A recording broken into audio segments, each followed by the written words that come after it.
Hey guys, thanks for joining. Obviously, Ryan Cusick was awesome tonight.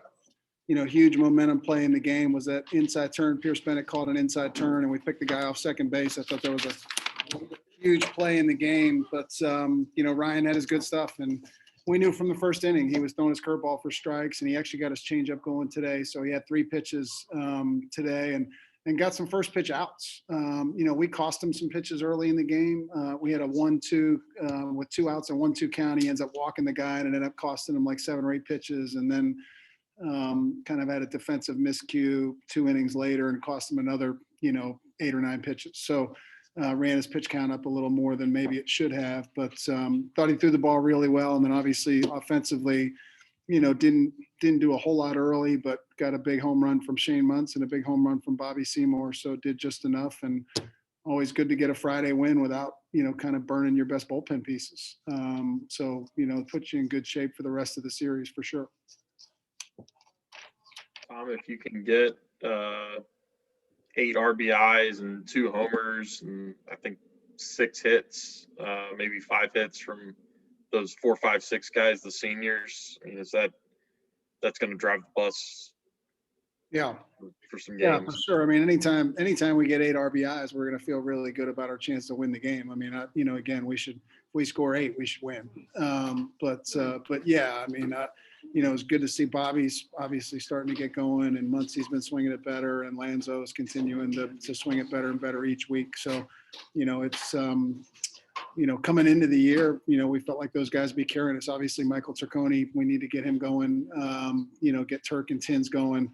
But if we can get Turk and Tins going around those guys, you know, then, you know, we got a chance to get rolling offensively and make a big difference.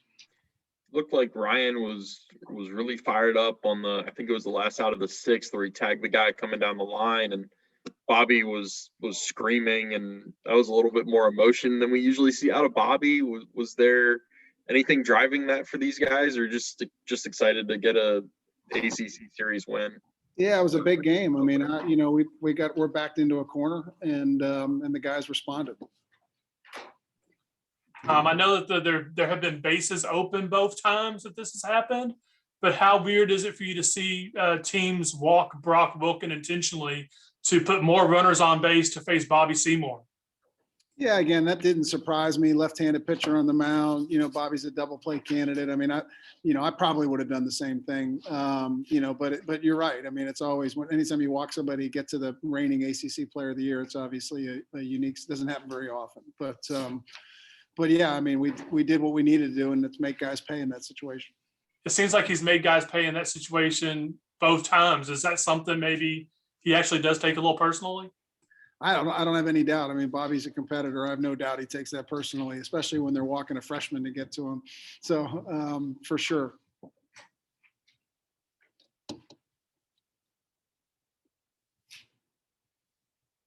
Tom, what's the key to Ryan coming out and landing the curveball for strikes? Is it something mechanical? Is it something that he's just got to have the feel for it, like with a little bit like Rhett with the changeup?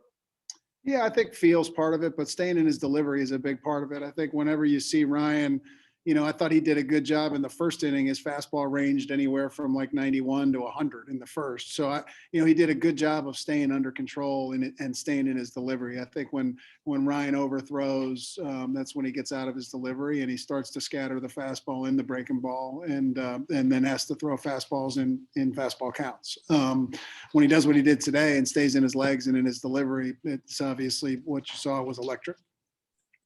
Thomas game stayed 0-0 for a long time tonight. And it was that strange thing where there were no fans in the stadium. And I think Connor tweeted about this tonight, that you could really hear your bench and your dugout making noise. Were you happy with kind of the energy that they brought, even when there were no runs on the board? Yeah, I thought it got better as the game went on. I thought we were a little flat early, truthfully. But I thought, you know, as we got the game going and Cusick kept throwing up zeros, I thought the energy got better and better and was building. So definitely happy with the overall effort today and the energy for sure.